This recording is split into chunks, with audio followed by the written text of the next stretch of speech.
छह बार डूब चुकी है भगवान कृष्ण की नगरी द्वारिका। आइए जानते हैं इससे जुड़ी कुछ चीज़ जो आज भी लोगों को नहीं पता है। द्वारका पुराणों में इसे श्री कृष्ण की नगरी के रूप में बताया गया है। वर्तमान समय में यह गुजरात का एक शहर है जो गोमती नदी के किनारे बसा हुआ है। स्कंद पुराण के दौरान द्वारका का वर्णन कुशस्थलीपुरी के रूप में किया गया है। लेकिन क्या आप जानते हैं श्री कृष्ण की इस द्वारका नगरी से कुछ ऐसे रहस्य भी जुड़े हैं। प्राचीन द्वारका शहर के पौराणिक शुरुआत द्वापर युग से 5000 वर्ष से अधिक पुरानी है। जिस द्वारिका को आज हम सभी जानते हैं वह प्राचीन शहर की 7वीं पुनरावृत्ति मानी जाती है। स्कंद पुराण के प्रभास खंड में द्वारका के महत्व का उल्लेख मिलता है। ऐतिहासिक और पौराणिक तौर पर भगवान कृष्ण से संबंधित होने की वजह से आज यह महत्वपूर्ण तीर्थ स्थलों में से एक है। द्वारका शहर इसलिए भी प्रचलित और प्रख्यात है क्योंकि यह समुद्र इतिहास किंवदंतियों की रहस्यों से भरा हुआ है। पुरातत्ववादों के लिए भी यह हिंदू सभ्यता के अतीत की गहराई से पड़ताल करने के लिए एक पसंदीदा स्थान है। आइए जानते हैं श्री कृष्ण की नगरी द्वारका से जुड़े कुछ ऐसे महत्वपूर्ण तथ्य जिन्हें आज भी हम बहुत कम लोग जानते हैं।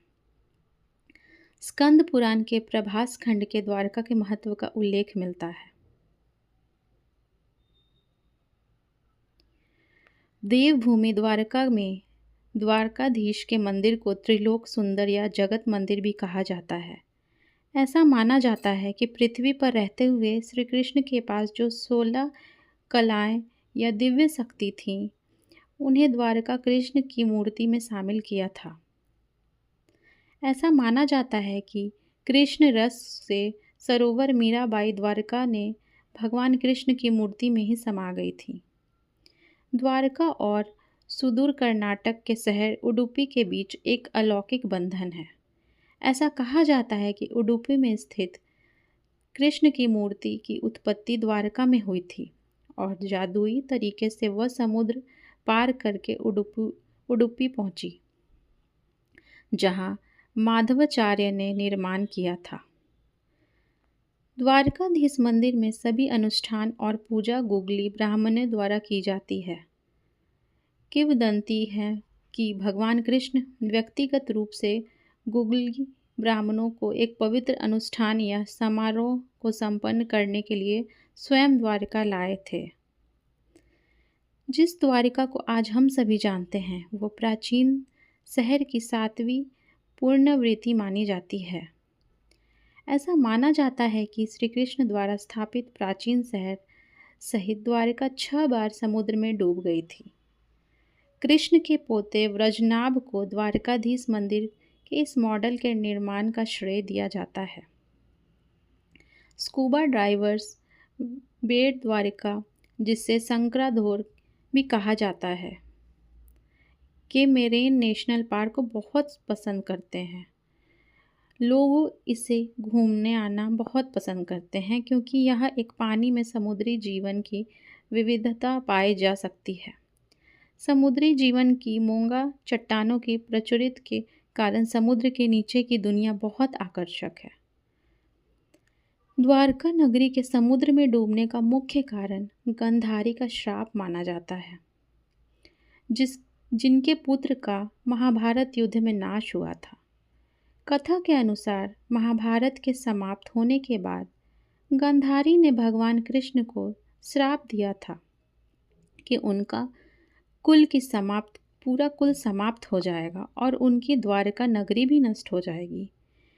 इसके अतिरिक्त कई अन्य पौराणिक कथाएं भी हैं, जैसे कि ऋषियों द्वारा श्री कृष्ण के पुत्र सांब को दिए गए श्राप के बाद भी द्वारका नगरी डूब गई थी।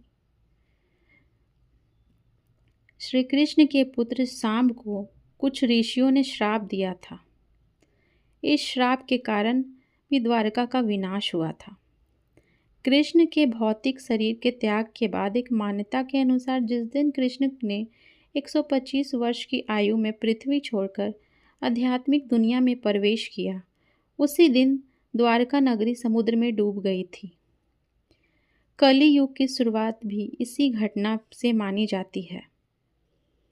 वैज्ञानिक सिद्धांतों के अनुसार गुजरात के पास समुद्र के स्तर में वृद्धि और टेक्टोनिक गतिविधियों के कारण भूकंप और सुनामी आई होगी, जिससे द्वारका शहर जलमग्न हो गया।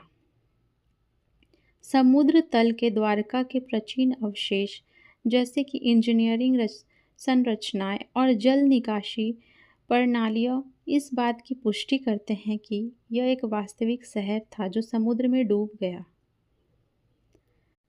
पानी के नीचे की स्थलाकृति में डूबे हुए मंदिर और स्थापत्य अवशेष भी शामिल हैं, जो गोताखोरी के अनुभव को एक ऐतिहासिक आयाम देते हैं। एक अविस्मरणीय अनुभव के लिए आप पानी के नीचे बसे द्वारका शहर की एक झलक पाने के लिए द्वारका दर्शन यात्रा पर जा सकते हैं। Thank you for listening. Please do like, share and subscribe to my channel.